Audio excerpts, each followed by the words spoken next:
All right, she said. I will do it. That afternoon, Chizoba went to Amara's house. She smiled sweetly. I am sorry for what I said at the market, she lied. Amara was surprised to see Chizoba at her door. You are sorry? Amara asked. Chizoba nodded, looking sad. I was jealous. I was wrong. Can you forgive me? Amara's kind heart wanted to believe her. Of course I forgive you, Amara said. She invited Chizoba inside. They talked and drank palm wine together. Chizoba seemed so friendly now, so kind. But while Amara was not looking, Chizoba reached over and quietly untied the protective bead from Amara's wrist. She slipped it into her pocket. I should go now, Chizoba said, standing up quickly. Thank you for forgiving me. After Chizoba left, Amara looked down at her wrist. The bead was gone. Her heart dropped. No. She ran outside, but Chizoba was already far away. That evening, the sun went down. The wind stopped blowing. Everything became silent. The third night had begun. Amara sat in her house, feeling very afraid. Without the protective bead, she had no warning, no protection. The night felt heavy and dark. Then the knock came, gentle but firm. Amara! It was her mother's voice again. But this time, it sounded sad. It sounded like she was crying. My daughter, I am so cold out here. Please let me in. I miss you so much. Amara's eyes filled with tears. She wanted her mother back. She wanted to see her one more time. Please, Amara, I have been waiting for so long. Just open the door, just for a moment. Amara stood up. She walked slowly toward the door. Her hand reached for the latch. Then she heard something else. A second voice. It was whispering behind the first voice. It was low and evil. Yes. Come closer. Open it. Amara pulled her hand back and stepped away from the door. Suddenly, someone shouted from outside. Amara, it is me, Chizoba. Help me. The spirit is chasing me. Amara's heart raced. Chizoba sounded terrified. Please, open the door. It is right behind me. Amara did not know what to do. What if Chizoba was really in danger? What if the spirit was truly chasing her? Amara, please, I am sorry. I took your bead. I will give it back. Just let me in, Chizoba screamed. Amara ran to the door. Her hand touched the latch. She was about to pull it open. Then the door burst inward. But it was not from outside. It was Obina. He had broken through the back window and rushed to the front. He slammed the door shut just as Amara was opening it. Outside, the spirit screamed. It was a terrible sound, like 1,000 voices crying at once. Amara fell to the floor. Obina held the door closed. Then Amara felt something burning on her wrist. A mark appeared, a dark symbol. No, Obina whispered. Ogumagana has marked you. Amara looked at the black mark on her wrist. It looked like a twisted tree with no leaves. It was burning hot, but there was no fire. What does this mean? Amara asked, her voice shaking. Obina helped her stand up. It means the spirit has claimed you, he said.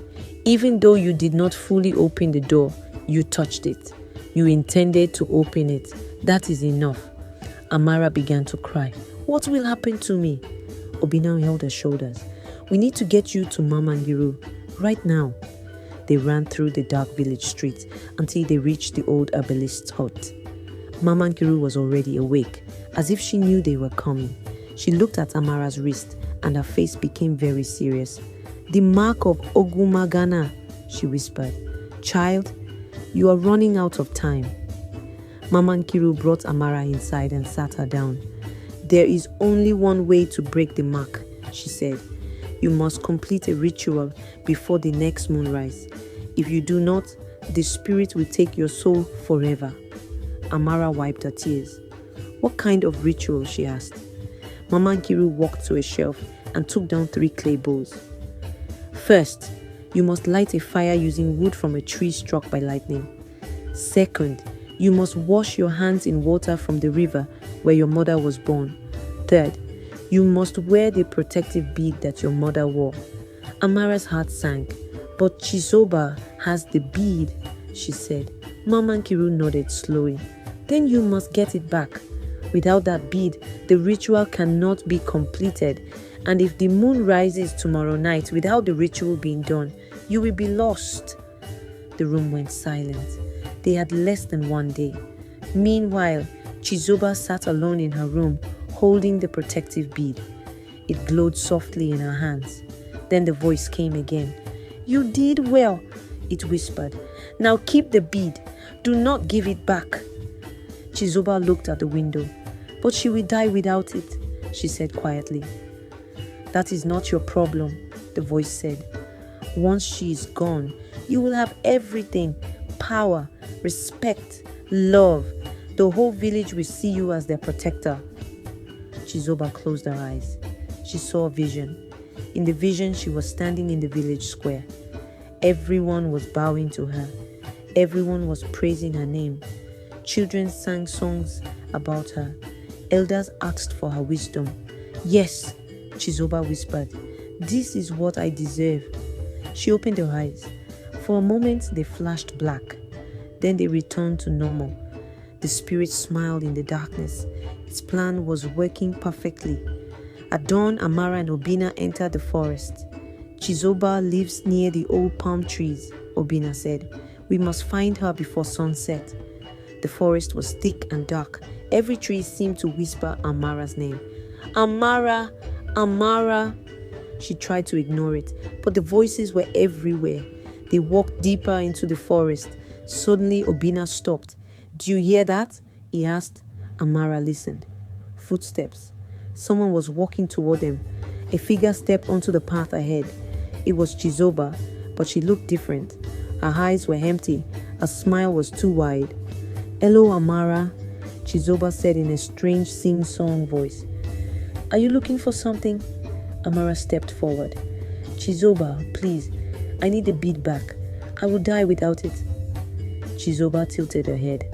I know, she said, still smiling. Behind her, the trees began to bend and twist. Something was coming. Chizoba, please listen to me, Amara begged. The spirit is using you. It does not care about you. It only wants to hurt me. Chizoba laughed. It did not sound like a real laugh. The spirit promised me everything I ever wanted. Why would I give that up for you? Obina moved closer. Because it is lying to you.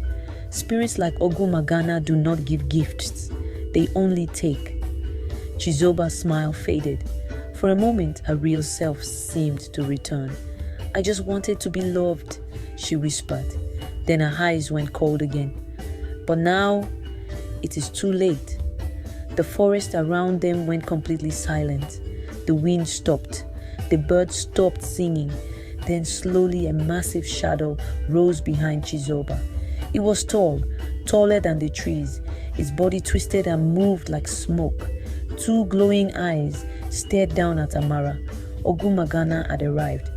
The spirit reached one long dark hand toward Chizoba's shoulder. The mark on Amara's wrist began to burn. She fell to her knees, holding her arm. The pain was terrible. It is calling you, Obina said, trying to help her up. The spirit's voice filled the forest. It was loud and deep, like thunder. Come to me, Amara. Your soul is mine now, Amara screamed. The mark felt like fire spreading through her body. Just then, Mama Nkiru appeared from between the trees.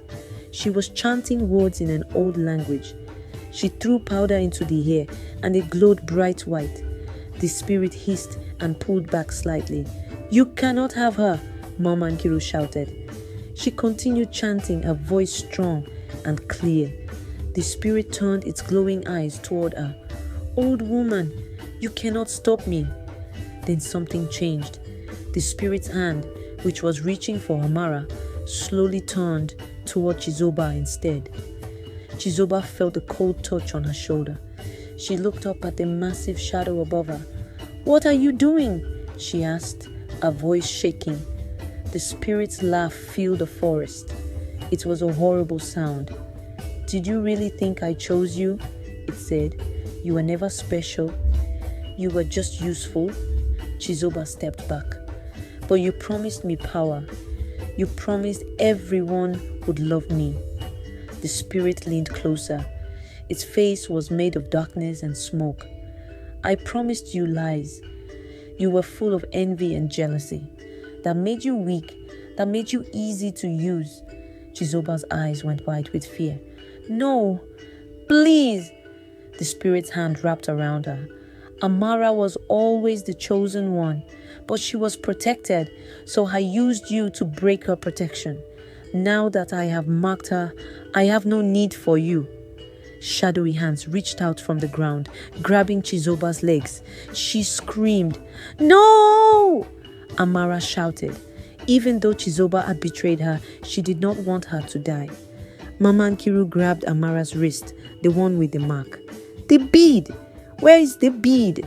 Chizoba was crying now, terrified, as the shadows pulled her down. "In my pocket!" she screamed. She threw the protective bead toward Amara. It landed at her feet. Amara quickly picked it up and put it on her wrist. Immediately, the mark began to glow. Mama Nkiru poured water from a clay pot over Amara's hands. "Water from your mother's river," she said. Obina struck 2 stones together over dry leaves. "Fire from lightning wood," he said as flames appeared. Mama Nkiru chanted louder. "Now speak the words. Say, 'I refuse you, Ogwu Magana. I break your claim.'" Amara shouted the words with all her strength.